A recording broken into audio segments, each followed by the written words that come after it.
आज आपण शेडवर एकटेच, कारण की रवी भाऊ गेले त्यांच्या पोरी घेऊन ना दवाखान्यात. माझा दवाखान्यात ते गेले, मग आपल्या मागे लागलं शेड धुवायचं काम. मग आपण घेतलं पटकन शेड धुवून. आपलं झालं शेड धुणं झाल्यावर आपल्याला टाकायचं जनावर आलं फीड. मग आपण लगेच घेतली बाटीन, लगेच घेतलं जनावर आलं फीड टाकून सन्या.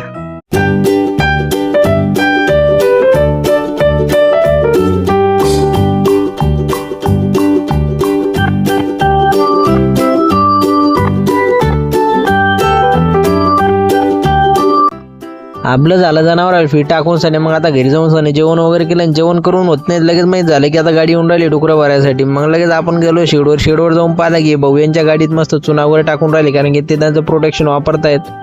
तर चला आपण लगेच मग जनावर आणून घेतले काट्यामध्ये. जनावर काट्यात आणल्यानंतर त्यांचं वजन वगैरे करून घेतलं. वजन झाल्यानंतर लगेच भाऊने एक पिल्लू धरलं आणि गाडीत टाकायला सुरुवात केली.